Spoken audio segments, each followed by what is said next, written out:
और किसी तरीके से दीपिका वहां से निकल जाती है और ये देख करके मुझे याद आती है कृष्ण जी के बर्थ की। और सरप्राइजिंगली जो करण है वो करंट टाइम में भैरवा है। अब ऐसा हो सकता है कि जो महाभारत के मेन कैरेक्टर है वो वापस आ रहे हो, लेकिन मूवी के एंड में कुछ ऐसा होता है जिसने मेरे को सोचने में मजबूर कर दिया कि भैरवा एक्चुअली है कौन।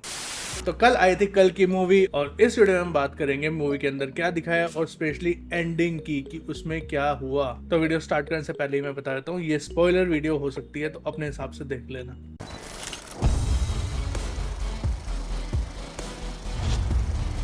सबसे पहले बात करते हैं दीपिका के कैरेक्टर की। तो जैसा हमें मूवी के अंदर देखने को मिलता है कि दीपिका जो है कॉम्प्लेक्स के अंदर काइंड ऑफ कैद है, और वो जो है प्रोजेक्ट के का पार्ट है जिसमें एक्सपेरिमेंट होता है, और किसी तरीके से दीपिका वहां से निकल जाती है। और ये देख करके मुझे याद आती है कृष्ण जी के बर्थ की। जैसे कंस ने देवकी को कैद कर रखा था, और जब कृष्ण जी का बर्थ हुआ था तो कैसे देवकी और वासुदेव की बेड़िया जो है खुल गई थी, और वासुदेव जो है कृष्ण जी को नानद देव जी के पास छोड़ाए थे। और इंटरवल ब्लॉक में भी सेम यही हुआ कि कैसे दीपिका जो है यास्किन के प्रोजेक्ट के से निकल के भाग जाती है, और जब वो टनल के अंदर आग वाला सीन आता है और दीपिका को कुछ भी नहीं होता।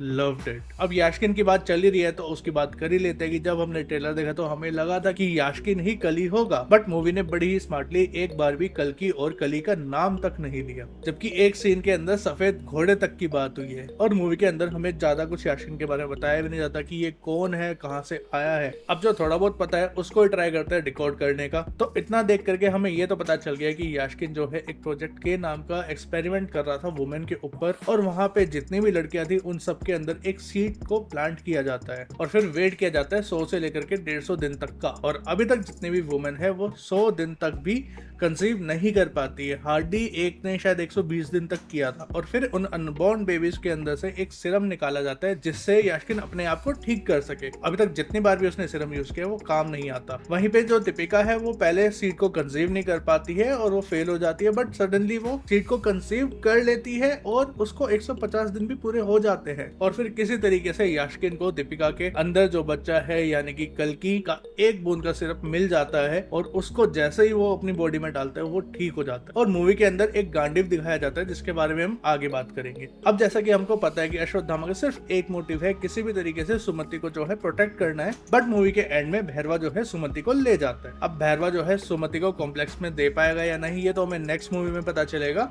लेकिन क्लाइमैक्स वाली फाइट में भैरवा के साथ कुछ ऐसा होता है जो बिल्कुल अनएक्सपेक्टेड था। जब कल्कि का ट्रेलर आया था तो कुछ लोगों को लग रहा था कि प्रभास कल्कि होगा, और कुछ को लग रहा था कि काल भैरव होगा, और पर्सनली मुझको भी ये लग रहा था कि प्रभास जो है काल भैरव होगा, क्योंकि मूवी के स्टार्टिंग से ही ये सेटअप किया जा रहा था कि भैरवा ही काशी का प्रोटेक्टर है, और उसको काफी बार काल भैरव से भी लिंक किया जा रहा था। लेकिन मूवी के एंड में कुछ ऐसा होता है जिसने मेरे को सोचने में मजबूर कर दिया कि भैरवा एक्चुअली है कौन। तो इसलिए इसको थोड़ा अच्छे से डिस्कस करते हैं। तो मूवी के अंदर हमें महाभारत के टाइम की अर्जुन और करण की फाइट देखने को मिलती है, और सरप्राइजिंगली जो करण है वो करंट टाइम में भैरवा है। और मूवी के अंदर जब भैरवा की बैक स्टोरी दिखाई जा रही थी तो बड़े ही स्मार्टली उन्होंने ये दिखा दिया कि भैरवा जो है अनाथ है, और उसको जिसने पाला है वो एक पायलट है, और जुआ खेलने की भी उसको काफी आदत है। 2898 चल रहा है और जुआ अभी तक चल रहा है यहाँ पे।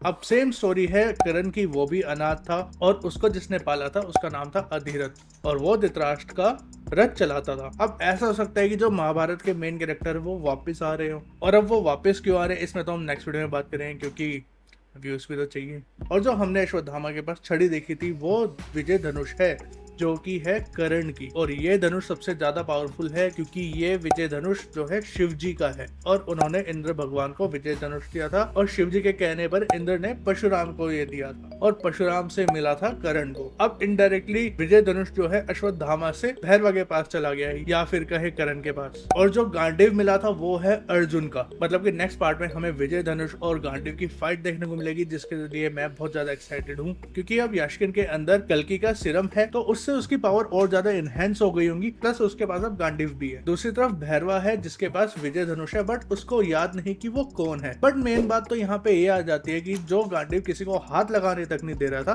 तो यास्किन ने उस गांडीव को कैसे उठा लिया। एक पॉसिबिलिटी तो ये होती है कि यास्किन के अंदर जो है कल्कि का सिरम है, तो इस वजह से उसने गांडीव को उठा लिया हो, क्योंकि उसकी पावर काफी ज्यादा इनहेंस हो चुकी है। और अगर एक वाइल्ड थ्योरी मेरे को ऐसे गैस करनी हो तो कहीं यास्किन जो है अर्जुन तो नहीं। अब देखो यहाँ पे हो सकता है कि मैं ओवरथिंक कर रहा हूँ, या मैं बिल्कुल बिल्कुल ही गलत हूँ इस बात को लेकर के। अब आप लोग बताओगे याशकिर ने गांडीव को कैसे उठा लिया और आप लोगों की क्या थ्योरीज है। और जाने से पहले वीडियो को लाइक शेयर एंड सब्सक्राइब जरूर कर देना। मिलते हैं सीधा नेक्स्ट वीडियो, तब तक के लिए बाय।